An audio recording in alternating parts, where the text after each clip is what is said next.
देश में 5 राज्यों के विधानसभा चुनाव के नतीजे आ गए हैं। कांग्रेस का सुपड़ा साफ हो गया है। जिस तरह से पूरे देश में नतीजे आए हैं उसे देखते हुए राजस्थान में लोग चर्चा करने लगे हैं कि अगर आज राजस्थान में चुनाव होता है तो कांग्रेस को कितनी सीटें आएंगी, 51, 21 या 11।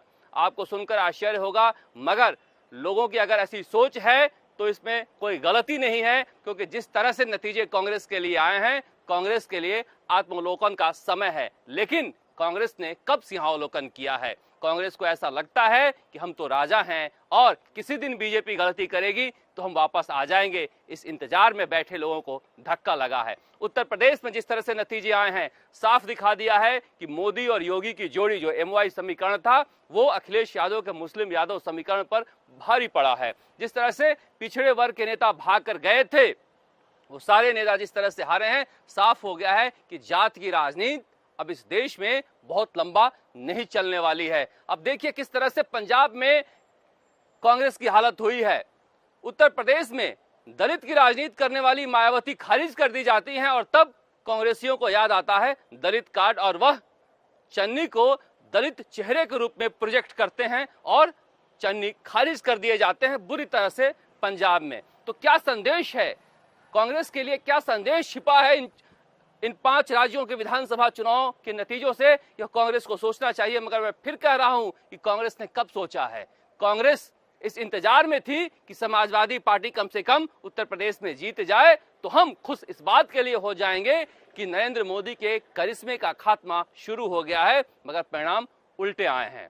राहुल गांधी बार बार कांग्रेस को जिस तरह से जिन नतीजों को दिलवा रहे हैं, उसे लेकर उनके नेतृत्व पर भी सवाल खड़ा हो रहा है। पूरे कांग्रेसी राहुल गांधी के लिए चाहते हैं कि वही कांग्रेस का नेतृत्व करें और राहुल गांधी अनमने ढंग से कांग्रेस को चला रहे हैं।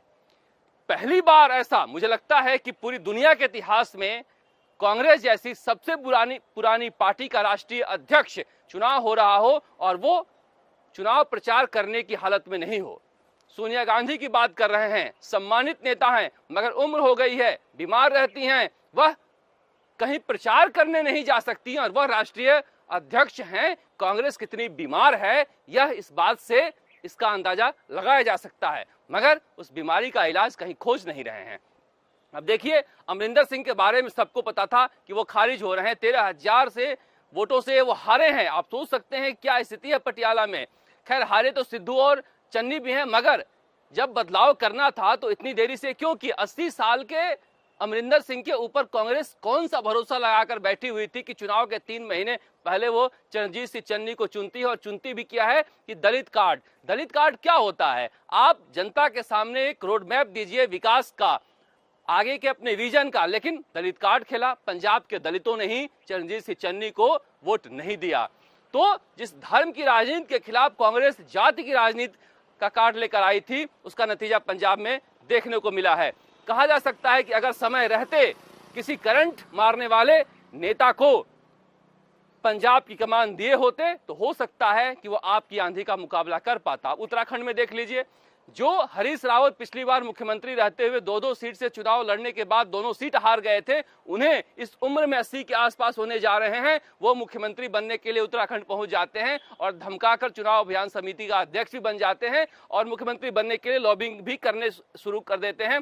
ऐसे में कांग्रेस को किस भरोसे जनता वोट दे, जब यहाँ के बुजुर्ग पार्टी को छोड़ना नहीं चाहते और बुजुर्गों से तंग होकर युवा नेता पार्टी छोड़कर जा रहे हैं। चाहे जतिन प्रसाद हो या RPN सिंह हो या फिर ज्योतिरादित्य सिंधिया हो, जो भी जाता है उसे कहते हैं गद्दार था चला गया। अरे कब तक गद्दार कह कह के खुद को संतावना देते रहोगे जब पूरा घर खाली हो गया है? गोवा में भी यही हालात है। गोवा में ये जीत सकते थे, नतीजे अच्छे आ सकते थे, मगर जो लड़ने वाली कांग्रेस की नेता है प्रियंका गांधी, उसे वहां उलझा कर रखा उत्तर प्रदेश में, जहां कोई जमीन ही नहीं थी। वो लड़ती रही उस जमीन के लिए जो जमीन उनकी थी ही नहीं, फिर भी वो ठीक लड़ी हैं। मगर राहुल गांधी का क्या रोल है? राहुल गांधी आखिरी दौर में उत्तर प्रदेश पहुंचते हैं, पंजाब पहुंचते हैं, तो किसी मोनार्क की तरह, तानाशाह की तरह, राजा की तरह वो आम आदमी से अभी तक नहीं जुड़ पाए हैं। एक रोमांटिक आइडियलिज्म वाले नेता हैं जो वो कहते हैं कि हम हाशिए में पड़े हुए लोगों को लाकर राजनीति में लेकर आएंगे। राजनीति कोई संत का काम नहीं है। यहाँ पर आपको हर तरह के छल प्रपंच सब सीखना पड़ता है, क्योंकि राजनीति साधु का काम नहीं है, कथावाचक का काम नहीं है। और जिस रोमांटिक आइडियलिज्म में वो जीते हैं वह ड्राइंग रूम की बहस हो सकती है, मगर राजनीति का, भारतीय राजनीति का कम से कम डिस्कोर्स वो नहीं हो सकता है। इसलिए राहुल गांधी की भूमिका को लेकर भी विचार करना होगा और कांग्रेस को गांधी परिवार के बाहर विकल्प देखना होगा। मैं बार बार कहता हूं कि ये कहते हैं कि गांधी परिवार के बिना हम बिखर जाएंगे, तो बिखर तो बर्बाद तो ऐसे ही हो रहे हैं। ऐसे में एक विकल्प तलाश कर क्यों नहीं देखा जा सकता है। मणिपुर में देखिए क्या हालत हो गई, क्लीन स्वीप बीजेपी ने किया है। कम से कम मणिपुर तो जीत लेते, वहां तो हिंदुत्व का कार्ड नहीं चल रहा था, मगर वहां भी हार गए।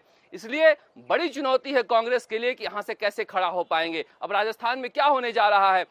अशोक गहलोत 73 साल के हो गए हैं, मगर अगली बार भी वो मुख्यमंत्री बनना चाहते हैं, 80 साल तक वही राज करना चाहते हैं। दूसरी पंक्ति के नेताओं को जगह देना नहीं चाहते हैं। सचिन पायलट को लेकर जिस तरह से बार बार वो परेशान करने की कोशिश करते हैं, सचिन पायलट कब तक घुट घुट कर राजस्थान में कांग्रेस में जीते रहेंगे। जो भी नेता दूसरी पंक्ति का तैयार होना शुरू होता है उसमें उसकी घेराबंदी इस तरह से होती है कि वो बर्बाद हो जाता है। सचिन पायलट एक मुकाबला कर रहे हैं, ये बड़ा मौका है कांग्रेसियों के लिए कि 3-4 महीने पहले नहीं, अगर बदलाव करना है तो अभी कर दें, वरना ये जो 11 सीटें को लेकर लोग मजाक उड़ा रहे हैं कि राजस्थान में 11 सीटें आएंगी, तो हंसीएगा मत, ऐसा हो भी सकता है। क्योंकि जिस तरह की राजनीति हो रही है, अब देखिए क्या हो रहा है। संसदीय कार्य मंत्री गृह मंत्रालय का जवाब दे रहे हैं। गृह मंत्री अशोक गहलोत है, उनकी तरफ से बोलते हुए कह रहे हैं कि राजस्थान बलात्कार में नंबर 1 है, क्योंकि राजस्थान मर्दों का प्रदेश है और मर्दों से ऐसा हो जाता है। और कितनी शर्मनाक बात है कि माफी मांगने के बजाय कहते हैं कि मर्द नहीं, मैं मर्ज बोल रहा था। क्या जनता रोटी नहीं खाती है? ऐसे शर्मनाक मंत्रियों के बारे में अशोक गहलोत कुछ नहीं कह सकते, क्योंकि वह जनता के लिए नहीं, सत्ता बचाने के लिए काम कर रहे हैं। बताइए, एक पुलिसकर्मी को एक एसएचओ को एक कांग्रेस का विधायक 23 मिनट में 116 बार गालियां देता है, मगर उस पुलिसकर्मी को ही एपीओ कर दिया जाता है और उस विधायक का कुछ भी नहीं होता है। क्या जनता में इस तरह के संदेश नहीं जा रहे हैं? पुखराज पराशर, धर्मेंद्र राठौर, राजीव अरोड़ा, ऐसे लोगों का जिनका कोई जनाधार नहीं है, उनसे फोन करा के घर में बुलाकर स्वागत करा लेना और स्वागत कराकर कहना कि बहुत अच्छा काम किए हैं हम, इससे जनता वोट नहीं देने वाली है। यह तय हो गया है इन 5 राज्यों के चुनाव के नतीजे से। इसलिए कांग्रेस को कुछ नया सोचना हो। अब कह रहे हैं कि पुरानी पेंशन व्यवस्था हमने बहाल कर दी है, तो पुरानी पेंशन व्यवस्था में फायदा लेना होगा तो 2028 की सरकार चुनेंगे कर्मचारी, अभी 2023 की सरकार क्यों चुनेंगे? जो 2023 में आप बन भी गए तो 2028 में हट जाओगे और पेंशन मिलना है 2032 में, तो 2032 की सरकार वो चुनेंगे। इस पेंशन से इस सरकार का क्या लेना देना है चुनाव का? लेकिन कांग्रेस जो है बुलावे में जीना चाहती है, जिसकी वजह से कांग्रेस की हालत ऐसी हो गई है। और बार बार लोग कांग्रेस को लेकर यही सवाल उठाते हैं, क्योंकि देश में विपक्ष का मजबूत होना जरूरी है और डर इस बात का है कि उस स्थान को आप पार्टी न ले ले। गुजरात में अब अगला चुनाव है, कर्नाटक में है, जिस तरह से आप वहां मेहनत कर रही है, कांग्रेस के लिए बड़ी चुनौती है कि कहीं धीरे धीरे स्वाभाविक मौत की तरफ तो कांग्रेस नहीं बढ़ रही है। राजस्थान तक के लिए जयपुर से शरद कुमार।